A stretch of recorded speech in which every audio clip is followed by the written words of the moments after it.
Alia bangun sebelum ayam berkokok. Rumahnya sempit, dindingnya bercat pudar, dan atapnya berdebu. Tapi di sana ada meja kecil yang selalu diberi lauk seadanya oleh ibunya. Matahari belum sepenuhnya menyingkapkan wajahnya ketika Alia sudah sibuk menyiapkan dagangan. Beberapa bungkus kue lapis yang baru saja ia panggang, segenggam pisang goreng, dan termos kecil berisi teh manis. Hari itu pasar desa seperti biasa ramai. Tapi rezeki tidak pernah datang sendiri. Sejak ayahnya meninggal 3 tahun lalu, Alia menjadi tulang punggung keluarga. Ibunya, Bu Siti, hanya mampu menjahit sedikit kain yang dijual ke warung tetangga. Adik laki-lakinya, Ardi, masih sekolah dasar dan sering meminta uang jajan. Alia bekerja keras menjajakan dagangan dari pagi sampai sore. Sesekali menjadi pembantu rumah tangga di Rumerama bangsawan kota untuk menambah penghasilan. Tubuhnya lelah, tapi ia tak pernah mengeluh. Bukan karena ia tak boleh, melainkan karena tak ada pilihan lain. Di pasar, Alia sudah mengenal banyak wajah. Ada Bu Rini yang selalu membeli 2 bungkus kue lapis setiap Rabu. Ada Pak Idris yang gemar menawar sampai licik. Dan ada sekelompok pemuda yang suka menggoda penjual perempuan. Hari itu, saat Alia menata dagangannya di sudut yang biasa, seorang pemuda dari kelompok itu datang mendekat. Ia memandang Alia dengan senyum yang terlalu lebar. "Kue enak dek, kasih coba gratis 1. "Ah," ujarnya sambil menggerakkan tangannya ke arah bungkus kue. Alia menolak halus. "Nanti saja pak, kalau gratis, ibu saya yang rugi." Pemuda itu tertawa kecil dan mulai menggoda. Suaranya keras sehingga beberapa pembeli menoleh. Ardi yang sedang membantu di dekat situ langsung merasa risih. Mata Alia menatap ke arah jalan, berharap ada pembeli lain yang datang. Tapi sepi. Ia menahan napas. Situasi bisa memanas jika pemuda itu terus mengganggu. Tiba-tiba, ada tangan yang menepuk bahunya dengan lembut. Alia met. Di belakangnya berdiri seorang pria berpakaian sederhana, kemeja lengan panjang yang digulung, celana panjang biasa, dan jaket tipis yang menutupi pundaknya. Wajahnya tak sepenuhnya terlihat, karena topi yang dikenakannya menutupi dahi. Tapi sorot mata pria itu hangat seperti sinar lentera pada malam gelap. "Maafkan saya," kata pria itu pada pemuda yang mengganggu. Suaranya tenang, namun tegas. "Beri ruang pada perempuan ini. Bila mau kue, belilah dengan sopan." Pemuda itu kaget, menunduk sedikit, lalu melengos pergi dengan teman-temannya. Pembeli lain kembali berkokap-kekap seperti biasa. Alia berdiri membeku. Kertas bungkus di tangannya terasa basah karena keringat. Pria itu menatap Alia sebentar, lalu menyerahkan beberapa koin kepada Ardi tanpa meminta sesuatu. "Untuk minum dan pulang sekolah," katanya. Ardi menerima dengan mata berbinar. Alia ingin mengucapkan terima kasih berkali-kali, tapi hanya mampu berkata, "Terima kasih pak, terima kasih banyak." Pria itu mengangkat bahu ringan. "Jagalah daganganmu baik-baik." Setelah itu, ia berjalan pergi, menghilang di antara kerumunan seperti angin yang lewat. Sejak hari itu, Alia mulai melihat pria itu kali demi kali tanpa ia tahu siapa atau dari mana asalnya. Ia muncul ketika Alia terdesak oleh nasib kecil, saat ia hampir tertipu oleh pengepul kain yang hendak menawar terlalu rendah, saat dompetnya tertinggal di angkot dan seseorang menemukannya. Saat ia berjalan pulang larut malam, diganggu cahaya senter dari sekelompok anak yang mabuk, pria itu selalu hadir. Tidak pernah lama, selalu cukup lama untuk membantu, lalu lenyap tanpa mengumbar nama. Orang-orang di pasar mulai membicarakannya. "Itu yang menolongmu hari itu," tanya Bu Rini. Matanya menyelidik. Dia sering terlihat di pasar, selalu menyelamatkan perempuan dan anak-anak. Alia hanya tersenyum gugup. Ia merasa aneh setiap kali ingat wajah pria itu. Ada rasa aman yang aneh, tapi juga rasa ingin tahu yang besar. Ia mencoba mengorek informasi dari penjual lain, tapi tak ada yang tahu lebih banyak. Beberapa mengatakan ia penganut agama yang baik. Beberapa lagi bilang ia pekerja dari kota tetangga. Semua cerita itu kabur, seperti uap kopi yang menghilang di udara pagi. Suatu sore, ketika hujan turun deras, Alia sedang menutup lapaknya. Petir menyambar dari kejauhan, dan angin membawa aroma tanah basah. Ardi yang biasanya menunggu di dekat lapak tak tampak. Alia segera panik. Ia menyelipkan dagangan ke dalam kantong plastik besar, lalu berlari menembus hujan mencari adiknya. Jalan yang dulu dikenalnya berubah licin, lampu jalan beberapa yang mati, dan suara klakson kendaraan memekakkan telinga di bawah jembatan kecil. Alia melihat sekelompok anak yang berkerumun, sepertinya ada sesuatu yang terjadi. Ia menembus kerumunan dan menemukan Ardi terjebak di tengah-tengah, dikelilingi oleh dua orang dewasa yang tampak galak. Mereka menuduh Ardi mencuri ponsel. Luka di lutut Ardi berdarah sedikit karena jatuh saat berlari sebelumnya. Sungguh, hatinya seperti disayat. Alia ingin berteriak, ingin memukul, ingin mengambil Ardi dan berlari. Tapi ia tahu calon lawannya lebih kuat darinya. Ia merasakan bisikan dingin panik mengalir di tubuhnya. Saat ia hampir menyerah pada putus asa, suara yang pernah menyelamatkannya datang lagi. "Biarkan mereka," kata suara pria itu dari belakang. Tenang seperti sebelum-sebelumnya, dua pria yang menuduh itu menoleh. Pria itu berdiri tegap, basah kuyup karena hujan, tapi matanya tidak gentar. Ia berbicara dengan tenang, mengeluarkan dompet, lalu menaruh selembar uang di tangan salah satu dari mereka. "Ambil ini, biarkan anak itu pulang. Jangan mengganggu lagi." Ternyata cukup, mereka menerima uang itu dan berlalu dengan langkah cepat. Mereka tidak menggerebek Ardi lagi, tidak mengajukan pertanyaan. Dalam sekejap, ketegangan hilang. Alia menatap pria itu dengan mata basah. "Kau datang lagi," bisiknya. Napasnya tersengal karena hujan. Pria itu hanya mengangguk. Ia memeriksa lutut Ardi, merapikan baju yang basah, lalu menepuk kepala Ardi dengan lembut. "Sudah," katanya, "jangan berlari sendiri lagi." Sore itu, saat hujan reda dan aroma tanah basah membuat suasana segar, pria itu duduk beberapa langkah dari Alia. Ia mengeluarkan sebuah termos kecil dan menuangkan sedikit teh hangat ke dalam cangkir plastik, lalu menyerahkannya pada Alia dengan sikap biasa, seperti pria yang tak ingin diberi perhatian. "Namamu siapa?" tanya Alia akhirnya. Suaranya gemetar. Pria itu tersenyum samar. "Tidak penting. Cukup jaga keluarga kecilmu."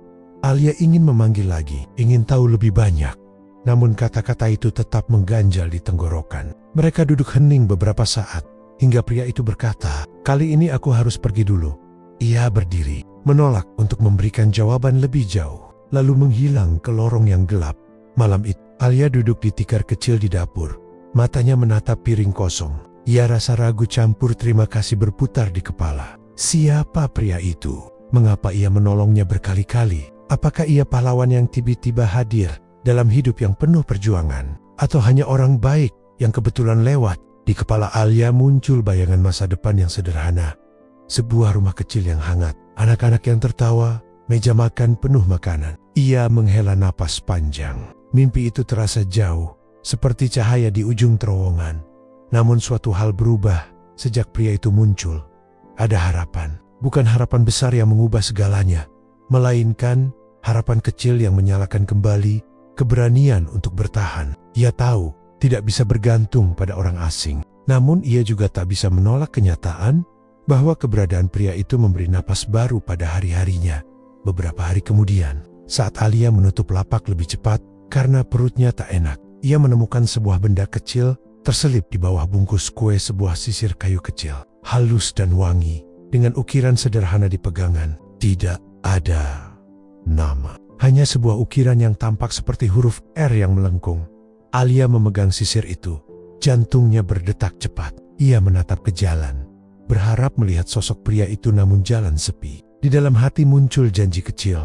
Suatu hari, ia akan mencari tahu siapa pria itu. Bukan karena ia ingin berhutang budi, tapi karena rasa ingin tahu yang tak tertahan tentang lelaki yang selalu muncul seperti bayangan. Selalu ada saat ia terjatuh, dan selalu pergi tanpa jejak.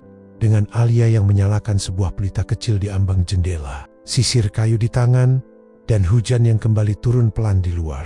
Di bawah cahaya temaram, ia menatap rimang-rimang jalan dan berdoa. Entah siapa pria itu, entah apa maksudnya. Satu hal yang pasti, hidup Alia tak akan sama lagi. Sesuatu telah dimulai, sesuatu yang lembut dan penuh teka-teki, sebuah pertemuan yang kelak akan mengubah jalannya takdir. Beberapa hari berlalu sejak Alia menemukan sisir kayu kecil dengan ukiran huruf R. Benda itu kini ia simpan di dalam kotak kayu mungil, peninggalan ayahnya. Setiap malam sebelum tidur, Alia memandangi sisir itu, seolah berharap benda tersebut bisa menjawab semua rasa penasarannya. Siapa sebenarnya pria itu? Mengapa ia begitu peduli pada dirinya dan keluarganya? Pagi itu, Alia kembali ke pasar. Ia membawa dagangan seperti biasa, kue lapis, pisang goreng, dan kali ini tambahan ondon kesukaan Ardi. Namun, sepanjang jalan, ia merasa ada sesuatu yang berbeda. Udara terasa berat, bukan karena panas matahari, melainkan karena perasaan bahwa ada seseorang yang memperhatikannya. Sesekali ia menoleh ke belakang, tapi yang terlihat hanya ibu-ibu, pembeli sayur, dan beberapa becak yang melintas di pasar. Alia bertemu Bu Rini. "Alia, kemarin aku lihat kau pulang diantar seseorang." "Siapa itu?" "Lelaki tampan, pakai jaket gelap," katanya sambil tersenyum penuh rasa ingin tahu. Alia terdiam. Ia tak tahu harus menjawab apa. Akhirnya ia hanya berkata, "Mungkin orang salah lihat." Bu Rini tidak menekan lebih jauh, tapi senyum di wajahnya penuh arti, seakan menyimpan rahasia yang Alia sendiri tidak pahami. Hari itu, dagangan Alia laris, namun saat ia menghitung uang, seorang wanita parubaya dengan wajah keras tiba-tiba mendekot. "Hei, kau yang bernama Alia ya?" Suaranya nyaring. Alia menoleh, bingung. "Iya Bu, ada apa?" Wanita itu menatapnya tajam. "Hati-hati kalau berjualan di sini. Jangan sampai kau merebut pelanggan orang lain. Kalau tidak, bisa-bisa kau yang celaka." Kata-kata itu menusuk. Alia tak tahu apa salahnya. Ia hanya berjualan di sudut kecil, tak pernah merebut tempat orang. Belum sempat ia menjawab, wanita itu sudah pergi, meninggalkan Alia dengan perasaan resah. Ardi yang berdiri di sampingnya berbisik, "Mbak, aku takut." Alia meremas tangan adiknya. "Tidak apa-apa, Adi. Kita pulang saja." Namun sebelum sempat mereka berkemas, tiba-tiba sebuah bayangan muncul di antara keramaian. Pria dengan langkah tenang, ia berdiri di sisi Alia, menatap sekilas ke arah wanita yang barusan mengancam. Tatapannya cukup membuat wanita itu menoleh sekali lagi, lalu pergi tergesa. Alia terpaku. Rasanya jantungnya meloncat. "Kau, kenapa selalu ada saat aku butuh bantuan?" tanyanya dengan suara bergetar. Pria itu hanya tersenyum samar. "Mungkin memang tugasku untuk ada di sana." Kali ini, ia tidak langsung pergi. Ia membantu Alia membereskan dagangan, mengangkat keranjang yang berat, lalu berjalan bersama mereka hingga ke ujung jalan. Hujan baru saja turun semalam, jadi jalanan becek, tapi pria itu berjalan ringan, seperti tidak peduli kotoran yang menempel di sepatunya. "Namamu siapa?" Alia memberanikan diri bertanya lagi. Pria itu menoleh. "Kau bisa memanggilku Rama." Alia mengulang dalam hati. Rama. Tiba-tiba ukiran R di sisir kayu terasa masuk akal. "Kenapa selalu menolongku, Rama?" Tanyanya lagi. Ia hanya tersenyum tipis. "Karena kau berharga." Jawaban itu membuat Alia terdiam lama. Kata-kata sederhana, tapi meninggalkan banyak tanya. Berharga bagi siapa? Hari-hari berikutnya, Alia semakin sering melihat Rama. Ia tidak lagi muncul tiba-tiba hanya untuk menolong, tapi kadang-kadang sekadar lewat dan menyapa singkat. Ia sering berdiri di kejauhan, seolah memastikan Alia baik-baik saja. Anehnya, meski kehadirannya misterius, Alia tidak pernah merasa takut. Justru sebaliknya ia merasa tenang. Namun, keanehan mulai terasa ketika Alia menemukan bahwa Rama tahu hal-hal yang tak seharusnya ia tahu. Suatu sore, ketika Alia mengeluh pada ibunya tentang biaya sekolah Ardi yang semakin mahal, esok paginya seorang guru di sekolah memberi kabar bahwa biaya itu sudah dibayarkan oleh donatur anonim. Alia langsung teringat Rama. Lalu, suatu hari, ketika lampu rumah mereka mati karena menunggak listrik, tiba-tiba ada petugas datang mengatakan tagihan sudah dilunasi. Alia lagi-lagi curiga pada Rama. Semakin lama, Alia merasa hidupnya diatur oleh bayangan yang tak terlihat.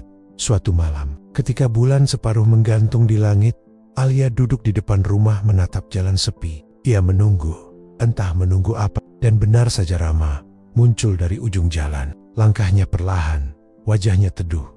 "Kenapa selalu membantuku?" Alia langsung bertanya begitu Rama mendekat. Pria itu terdiam sejenak, lalu duduk di tikar kecil di sampingnya. "Alia, kau tidak perlu tahu semua sekarang. Yang perlu kau tahu hanyalah, aku ada di sini untuk melindungimu." "Tapi kenapa aku?" Alia bersikeras. Rama menatap matanya lama sekali, hingga Alia merasa wajahnya memanas. Lalu, dengan suara rendah, ia berkata, "Karena kau bukan sekadar orang asing bagiku." Kata-kata itu membuat Alia semakin bingung. Namun sebelum ia sempat bertanya lagi, Rama berdiri. "Sudah malam, tidurlah. Besok kau harus bekerja lagi." Alia hendak menahan, tapi tubuhnya kaku. Ia hanya bisa menatap punggung Rama yang perlahan menghilang di balik bayangan pohon. Malam itu, Alia sulit tidur. Kata-kata Rama bergema di telinganya. Karena kau bukan sekadar orang asing bagiku. Apa maksudnya? Apakah mereka pernah bertemu sebelumnya? Mengapa ia merasa Rama menyimpan rahasia besar? Beberapa hari kemudian, sebuah kabar mengejutkan datang. Seorang tetua desa mendatangi rumah Alia dengan suara berat. Ia berkata, "Alia, keluargamu dulu pernah dijodohkan dengan keluarga bangsawan kota. Perjanjian itu dibuat ayahmu sebelum meninggal. Kau sudah sah menikah sejak beberapa bulan lalu, meski tanpa pesta dan tanpa kau sadari. Suamimu adalah Rama."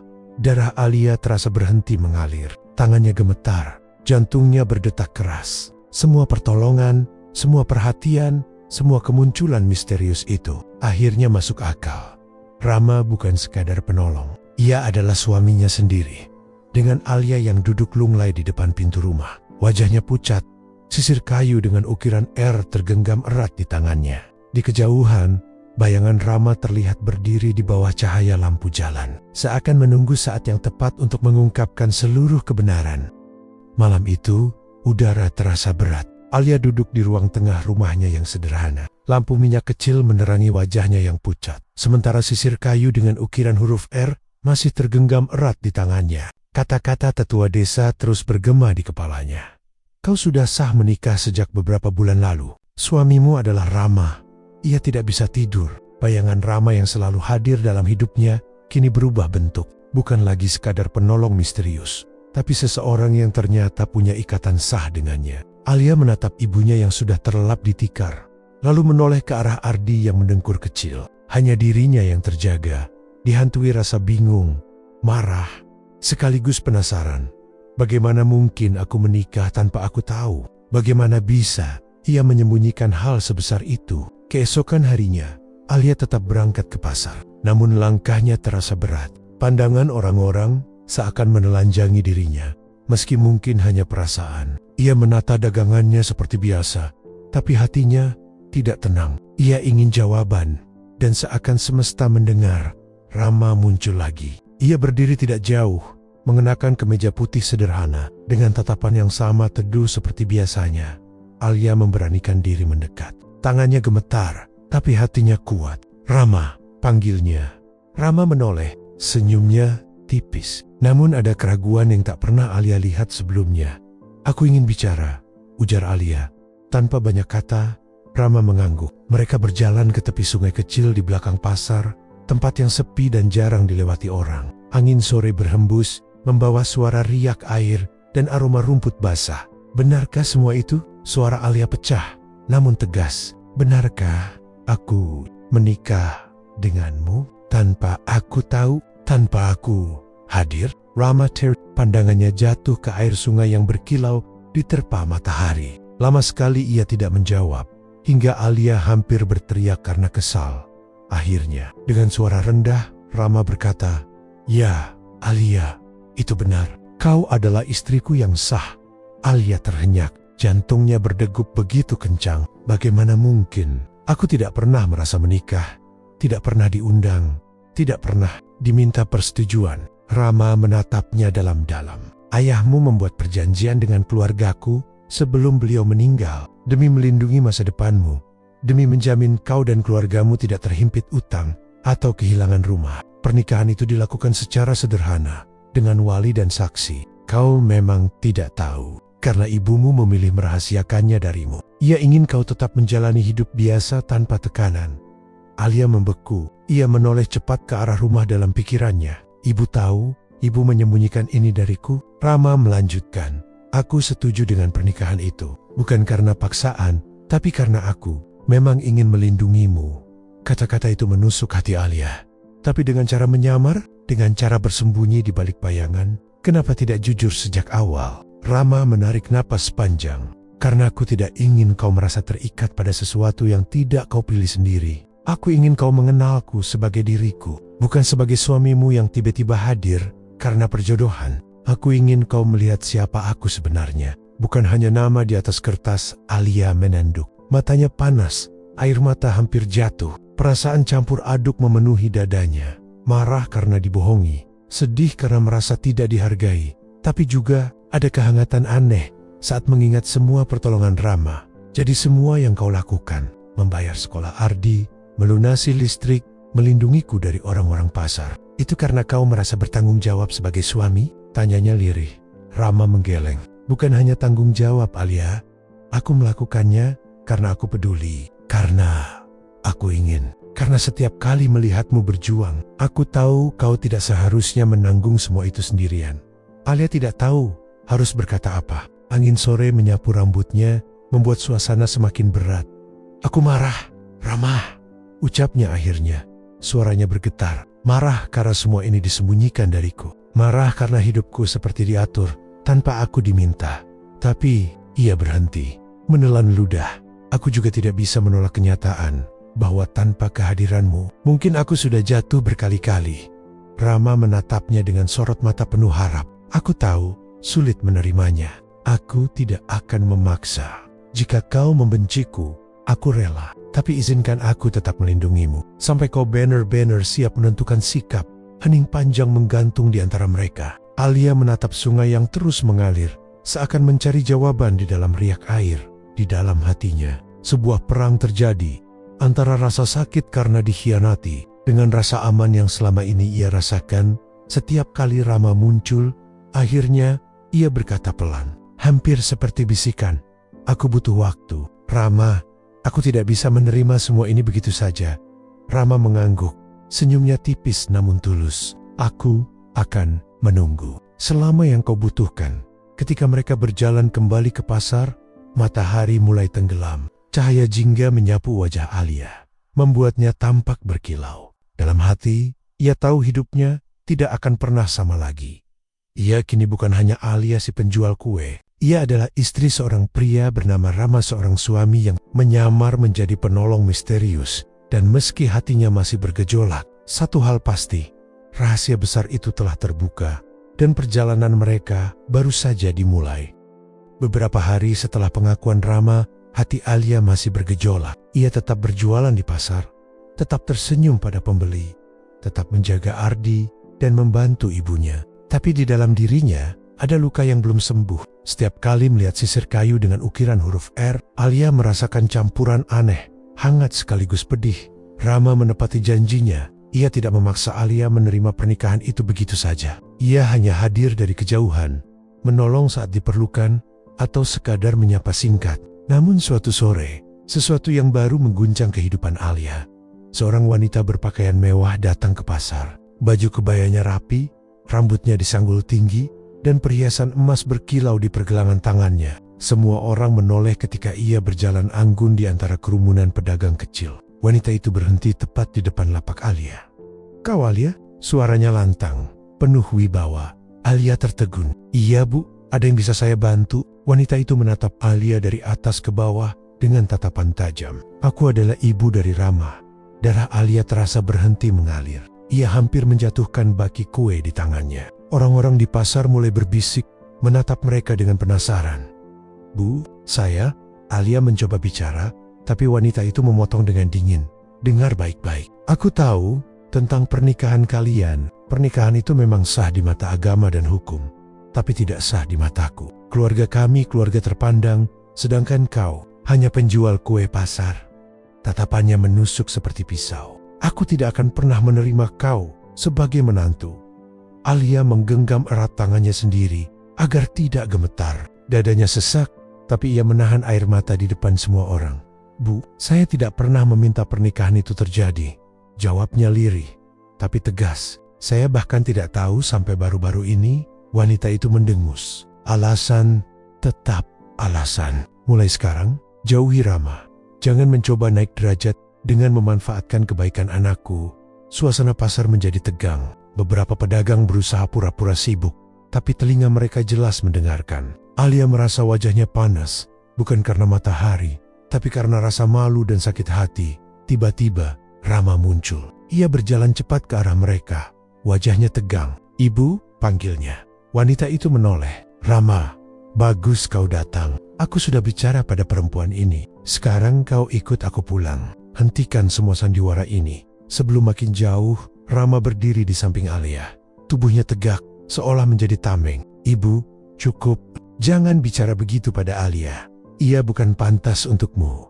"Rama, Pentuk, kau pewaris keluarga kita. Bagaimana mungkin kau hidup dengan gadis miskin seperti ini? Apa kata orang-orang? Rama menatap ibunya dengan sorot mata penuh tekad. Aku tidak peduli, kata orang. Aku juga tidak peduli dengan status atau harta. Aku hanya peduli pada Alia.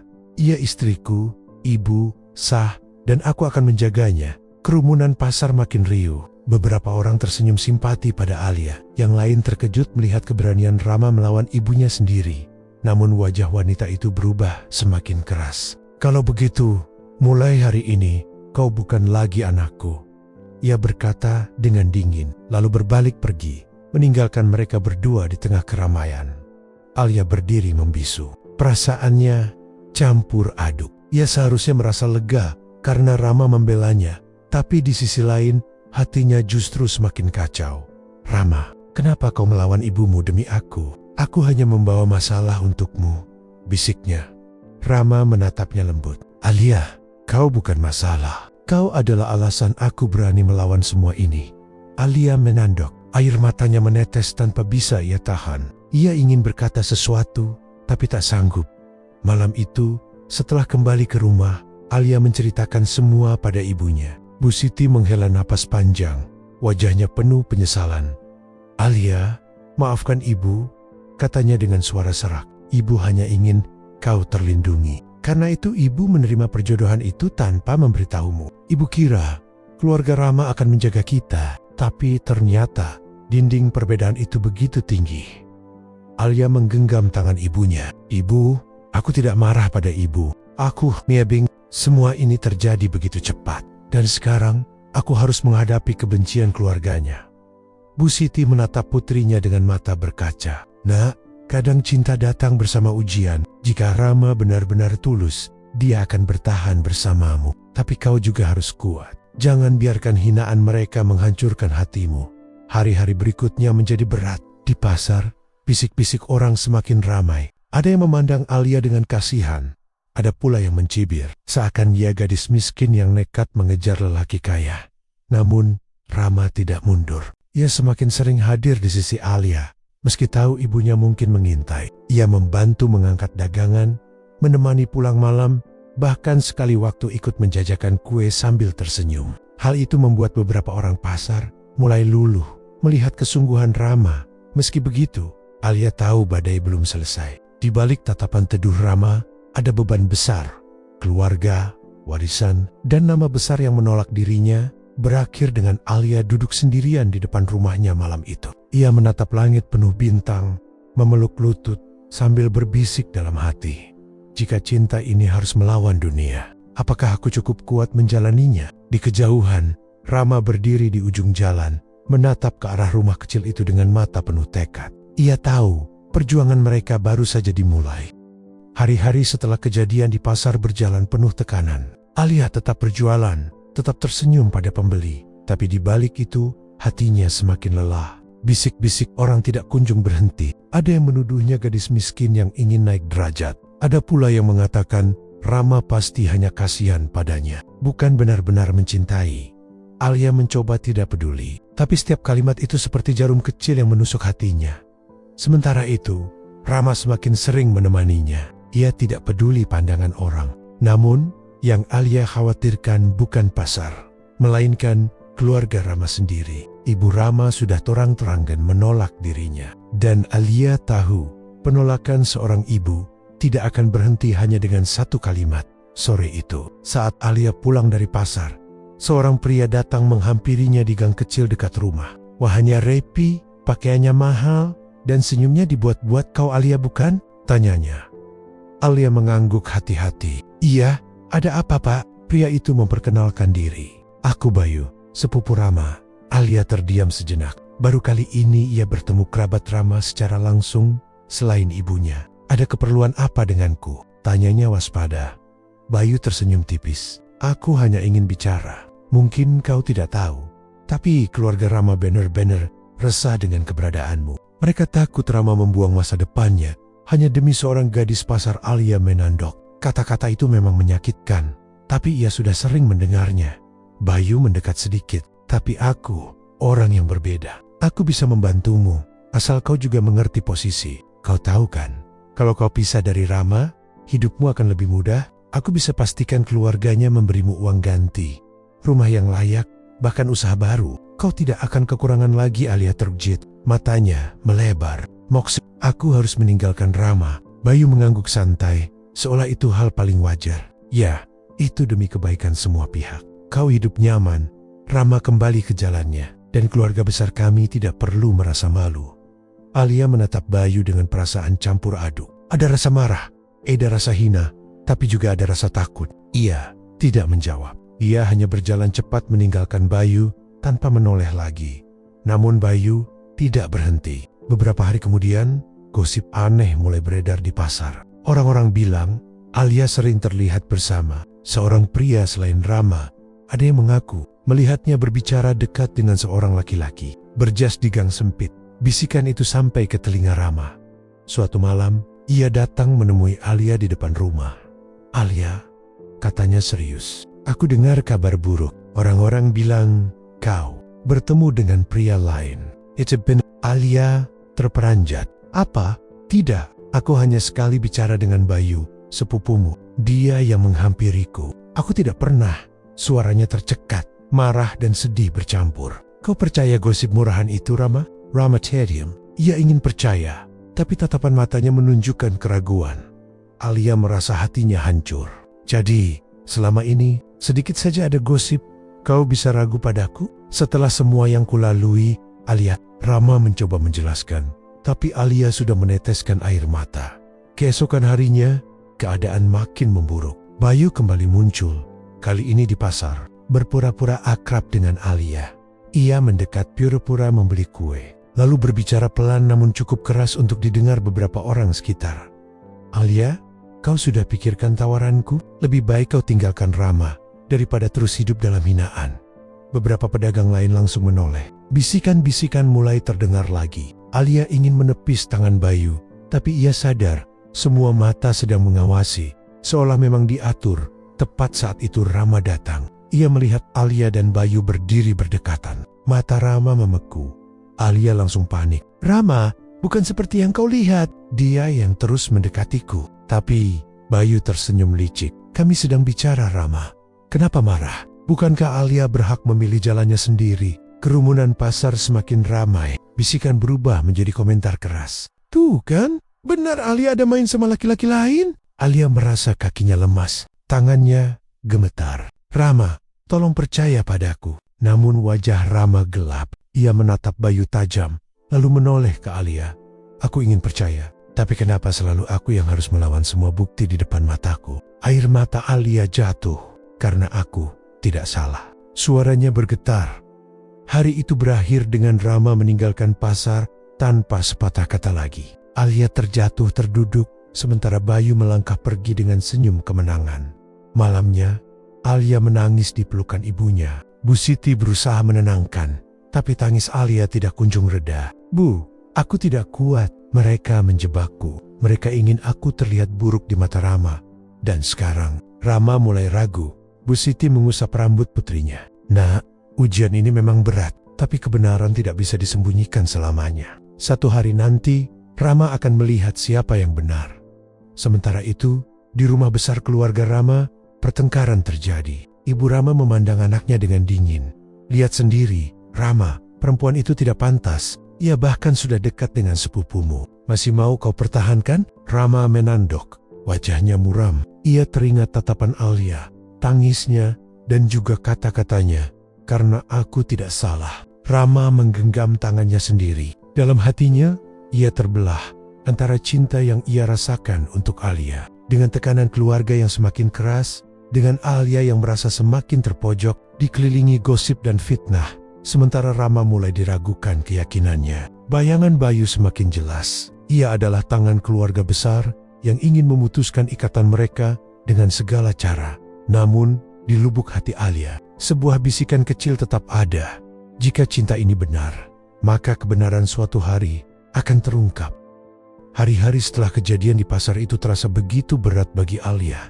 Rasanya setiap langkah yang ia ambil selalu diiringi pandangan sinis orang-orang. Bahkan beberapa tetangga yang dulu ramah kini mulai menjaga jarak. Gosip tentang dirinya makin menjadi-jadi. Ada yang bilang ia memang gadis penggoda. Ada pula yang menuduhnya hanya memanfaatkan kebaikan Rama.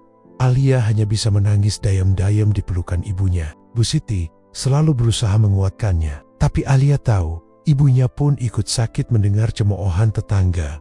Sementara itu, Rama juga tidak tenang. Ia mencoba fokus pada pekerjaannya. Tetapi bayangan wajah Alia selalu muncul. Kata-kata gadis itu terngiang-ngiang di telinganya. Karena aku tidak salah. Hatinya percaya pada Alia, tapi matanya seperti melihat sebaliknya. Dan keraguan itu membuatnya tersiksa. Beberapa hari kemudian, sebuah acara keluarga besar diadakan di rumah nenek Rama. Semua kerabat hadir, termasuk Bayu. Alia tidak diundang, dan tentu saja ia tidak berharap bisa datang. Tapi ia tahu, acara semacam ini adalah momen penting. Momen ketika nama baik seseorang sering dibicarakan di balik pintu-pintu rumah besar. Rama hadir dengan wajah murung. Ia duduk bersama keluarganya, mendengarkan obrolan yang terasa seperti pisau menusuk. Rama sudah dibutakan oleh gadis pasar itu, bisik salah satu bibi. Bayu bahkan sempat melihat mereka berdua bersama-sama. Memalukan, timpal yang lain. Ibu Rama hanya menghela napas panjang, tapi jelas terlihat ia merasa semakin yakin Alia tidak pantas. Bayu yang duduk tidak jauh dari mereka tersenyum tipis, lalu pura-pura merendah. Ah, jangan salahkan Rama. Dia hanya terseret perasaan. Lagi pula Alia gadis yang pintar mencari kesempatan. Wajar kalau Rama tidak sadar. Kata-kata itu membuat Rama mengepalkan tangan. Hatinya marah, tapi ia belum punya bukti apa-apa untuk melawan.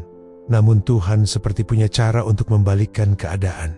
Malam itu, ketika acara hampir selesai, seorang pelayan keluarga datang terburu-buru menghampiri tuan rumah. Wajahnya pucat, tangannya gemetar. "Tuan, maaf. Saya tidak bisa diam lagi," katanya dengan suara bergetar. Semua tamu langsung menoleh.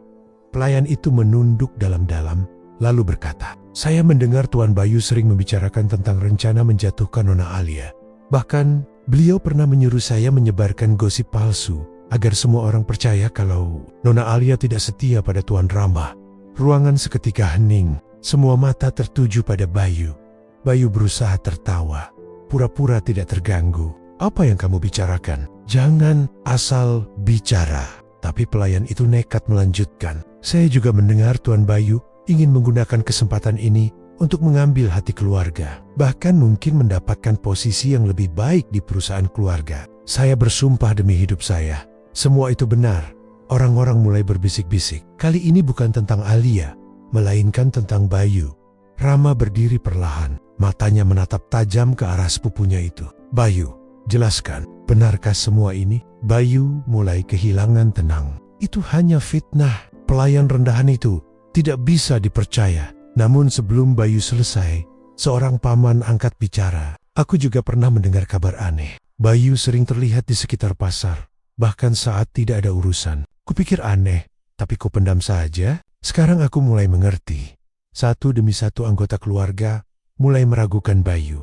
Ibu Rama terlihat pucat. Ia memandang anaknya, lalu menatap Bayu dengan kebingungan. "Apa benar ini semua, Bayu?" Bayu semakin terpojok. Wajahnya merah padam. "Terserah kalian mau percaya apa, tapi aku melakukan ini semua demi keluarga. Perempuan miskin itu tidak pantas." Kata-kata terakhir itulah yang justru menjadi senjata makan tuan. Suasana ruangan semakin tegang. Orang-orang mulai melihat Bayu bukan sebagai penyelamat keluarga, melainkan sebagai pengkhianat yang tega menjatuhkan orang lain demi kepentingannya sendiri. Rama tidak menunggu lebih lama. Malam itu juga, ia meninggalkan rumah neneknya dan bergegas menuju rumah Alia. Alia sedang duduk di teras, menatap bulan dengan mata sembab. Ia tidak menyangka Rama datang tergesa-gesa dengan wajah penuh penyesalan. "Alia." Rama memanggil pelan. Alia berdiri, jantungnya berdegup kencang. "Kenapa kau datang?" Suaranya serak. Rama langsung berlutut di hadapannya. "Aku minta maaf. Aku sempat ragu padamu, sempat percaya pada gosip. Tapi malam ini aku tahu semuanya. Bayu yang menjebakmu. Semua gosip itu hanyalah fitnah. Dan aku bodoh karena sempat meragukanmu." Alia menutup mulutnya. Air matanya kembali jatuh. Ia tidak tahu harus bicara apa.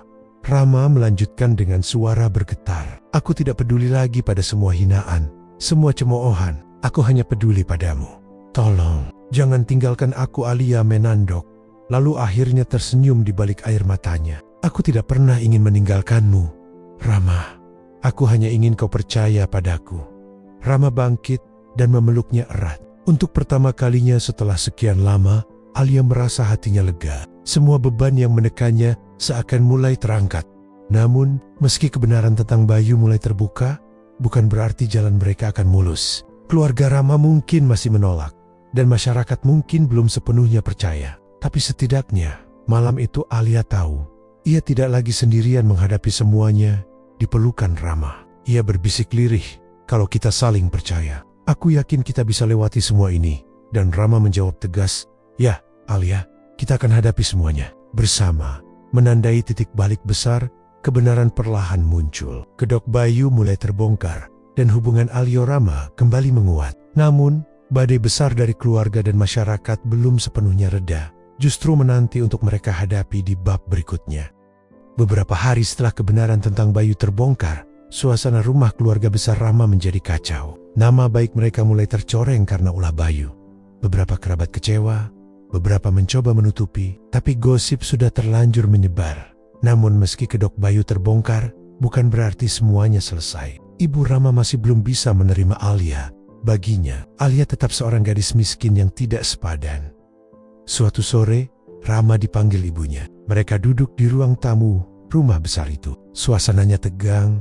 Rama, suara ibunya datar. Aku sudah dengar semua tentang Bayu, tapi itu tidak mengubah kenyataan bahwa perempuan itu tidak cocok denganmu. Kau punya masa depan besar. Jangan rusak hanya karena perasaan sesaat. Rama menatap ibunya dalam-dalam. Ibu, perasaan ini bukan sesaat. Aku mencintai Alia, dan aku sudah menikahinya. Ibu Rama terdiam sejenak, lalu wajahnya mengeras. Menikah diam-diam tanpa restu keluarga besar? Itu aib. Rama, kau tahu aturan keluarga kita. Pernikahan harus selevel, harus sepadan. Apakah kebahagiaan anak sendiri tidak lebih penting daripada gengsi keluarga? Rama membalas dengan nada getir. Ibunya berdiri, menatapnya dengan mata yang bergetar antara marah dan kecewa. Kau tidak mengerti. Dunia tidak sesederhana itu. Orang akan menertawakan keluarga kita. Rama ikut berdiri, suaranya meninggi. Biarlah mereka menertawakan. Aku tidak peduli. Yang aku pedulikan hanya Alia. Pertengkaran itu terdengar sampai keluar ruangan. Beberapa kerabat yang masih tinggal di rumah besar itu saling berbisik. Ada yang menggeleng, ada yang menghela napas panjang. Sementara itu, di rumah kecilnya, Alia juga sedang gelisah. Ia tahu Rama membelanya, tapi ia juga tahu betapa kuatnya tekanan dari keluarga besar. Bu, katanya kepada ibunya. Bu Siti, aku takut Rama akan semakin tertekan. Aku tidak mau dia sampai harus memilih antara keluarganya dan aku. Bu Siti mengusap punggung putrinya. Nah, cinta sejati memang selalu diuji. Tapi kalau dia benar-benar mencintaimu, dia akan berjuang. Kau juga harus berani berdiri di sisinya. Alia menanduk. Hatinya bimbang, tapi ia tahu ibunya benar. Beberapa hari kemudian, sebuah pertemuan besar keluarga kembali diadakan. Kali ini bukan untuk pesta, melainkan untuk menyelesaikan masalah yang dianggap memalukan. Pernikahan diam-diam Rama dengan Alia. Semua anggota keluarga besar hadir. Alia juga dipanggil, meskipun jelas ia dipanggil bukan untuk dihormati, melainkan dihakimi. Alia datang ditemani ibunya. Langkahnya berat, tapi ia berusaha tegar. Ketika memasuki ruangan besar itu, semua mata tertuju padanya. Ada yang penuh penolakan, ada yang sinis, ada juga yang hanya ingin tahu. Ibu Rama duduk di kursi utama bersama beberapa sesepuh keluarga. Suaranya tegas. Hari ini kita akan membicarakan sesuatu yang mencoreng nama keluarga. Rama telah menikahi gadis ini tanpa restu. Kita harus memutuskan apa yang akan dilakukan selanjutnya. Suasana hening. Alia merasa jantungnya berdetak kencang. Salah satu paman bicara, Rama, kau tahu aturan keluarga. Apa yang kau lakukan jelas melanggar. Gadis ini tidak berasal dari keluarga terpandang. Bagaimana mungkin dia bisa menjadi bagian dari kita? Sebelum Rama menjawab, Alia berdiri. Suaranya bergetar, tapi matanya menatap berani. Maafkan saya, katanya. Saya tidak pernah berniat merebut Rama dari keluarganya. Saya tidak pernah memaksa dia untuk menikahi saya. Kalau memang salah saya adalah mencintai Rama dengan tulus, biarlah semua tuduhan itu jatuh pada saya. Ruangan bergemuruh. Beberapa orang terkejut karena keberaniannya. Rama segera berdiri di samping Alia. Cukup, jangan salahkan Alia. Kalau ada yang salah, itu aku. Aku yang memilih menikah dengannya. Aku yang ingin melindunginya. Karena aku tahu, tidak ada perempuan yang lebih baik untukku selain dia. Rama, Ibu Rama berseru. Suaranya bergetar marah. Kau buta oleh cinta. Rama menatap ibunya dengan mata berkaca-kaca. Bukan buta, Bu. Justru aku melihat lebih jelas dari sebelumnya. Alia memang miskin harta. Tapi dia kaya hati. Dia sabar. Dia tulus. Dan dia mencintaiku bukan karena nama atau uang. Bukankah itu lebih berharga daripada segalanya? Beberapa sesepuh keluarga mulai bergumam. Sebagian setuju, sebagian tidak. Seorang kakek yang dihormati, sesepuh tertua keluarga, akhirnya angkat bicara. Suaranya berat, penuh wibawa. Aku sudah hidup lama, melihat banyak pernikahan. Banyak yang sepadan harta, tapi akhirnya hancur. Banyak yang tidak sepadan, tapi justru bertahan. Menurutku, biarkan Rama menentukan pilihannya sendiri. Ruangan kembali riuh. Ada yang mendukung, ada yang menolak. Ibu Rama menutup wajahnya dengan tangan, hatinya tercabik. Ia ingin anaknya bahagia, tapi gengsi keluarga terlalu besar untuk dilepas begitu saja. Alia menggenggam tangan Rama erat-erat, berbisik, "Aku tidak apa-apa kalau harus pergi. Rama, asal kau tidak tersakiti." Rama menggeleng cepat, "Tidak Alia, aku tidak akan melepaskanmu." Pertemuan itu berakhir tanpa keputusan bulat. Keluarga besar masih terpecah. Sebagian mendukung cinta Rama dan Alia. Sebagian lagi menolak keras. Namun satu hal jelas, untuk pertama kalinya, Alia berdiri sejajar dengan keluarga besar. Bukan sebagai gadis miskin yang dipandang rendah, melainkan sebagai perempuan yang berani mempertahankan cintanya. Malam itu, ketika mereka kembali ke rumah kecil Alia, Rama berjanji di hadapan ibunya dan Alia sendiri, "Apapun yang terjadi, aku tidak akan menyerah. Aku akan buktikan bahwa cinta kita lebih kuat daripada restu yang dipaksa. Jika keluarga masih menolak, maka aku akan memilih jalan hidupku sendiri bersamamu." Alia menatapnya dengan air mata bahagia. "Kalau begitu, kita akan hadapi semuanya bersama."